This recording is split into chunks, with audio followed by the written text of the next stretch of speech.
Hello. So when I'm talking about the 5 key pillars of health, one of the key pillars that I often like to teach my patients is the role of nutrition and the fact that food and the food choices you make every single day can nourish you and can heal you, or they can harm you.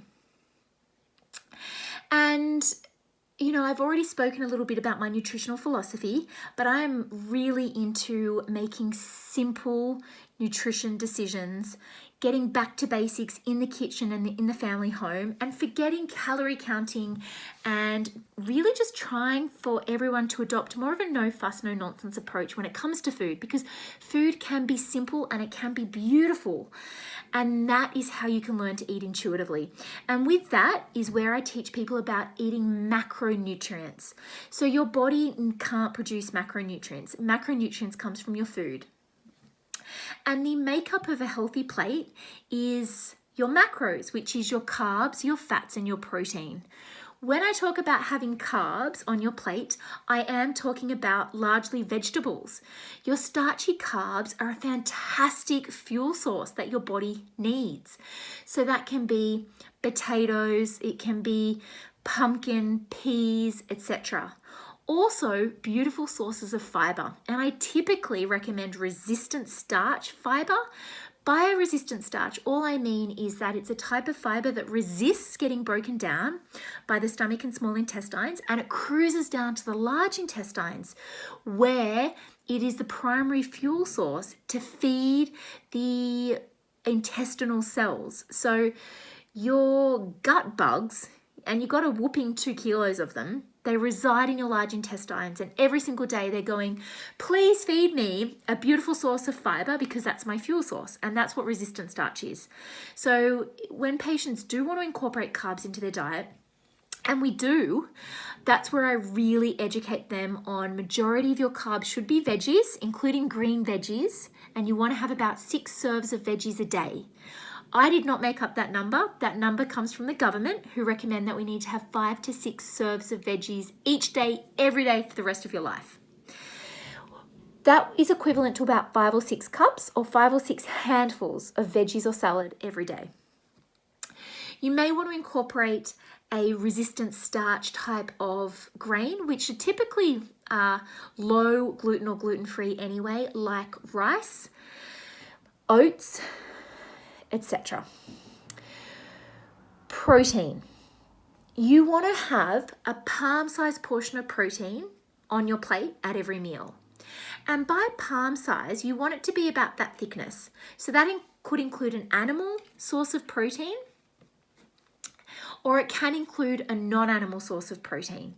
So as an example, it could be a couple of eggs, it could be some fish, it could be chicken, it could be good quality grass-fed beef, etc. It can still be lentils, it can be legumes, it can be quinoa, tempeh, tofu, etc.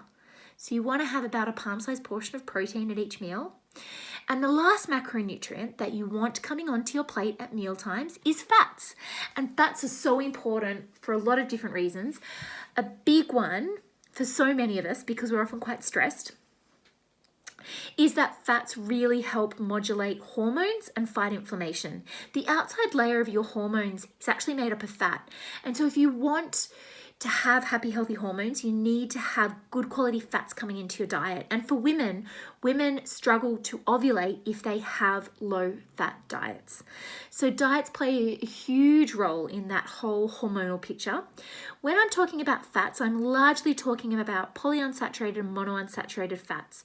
So, we want those beautiful omega-3 sources of fat. The good fats are typically your olive oil, avocados, nuts and seeds, seafood, oily fish, so salmon, trout, tuna, herring, sardines, etc. So now you understand macronutrients and a little more on portion sizes.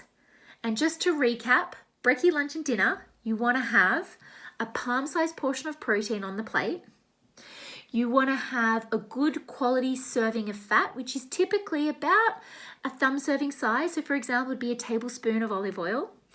And you want to include carbs on your plate. Majority of your carbs should come from veggies. You want to have 6 veggies a day. So try to have 2 serves of veggies at brekkie, 2 at lunch, 2 at dinner. The third strategy that I love to mention when we're really trying to understand nutrition as a key pillar of health is the crowding out method. I was first introduced to this concept when I was studying nutrition, and I just think it's brilliant because it ties in so beautifully with my message around nutrition. And it's that when you focus on including more of the beautiful, nourishing whole foods onto your plate, you'll start to crowd out some of the rubbish. You'll naturally crowd out some of the processed foods, some of the fast release grains, some of the sugars, etc. So the crowding out method's great because it changes your mentality. When you focus on the foods that you can eat and what you want to be eating because it fuels you, you'll naturally have a tendency to steer away, and you'll crowd out the foods that harm you and the foods that drive inflammation, which is largely sugar and overconsumption of carbs and specific fats.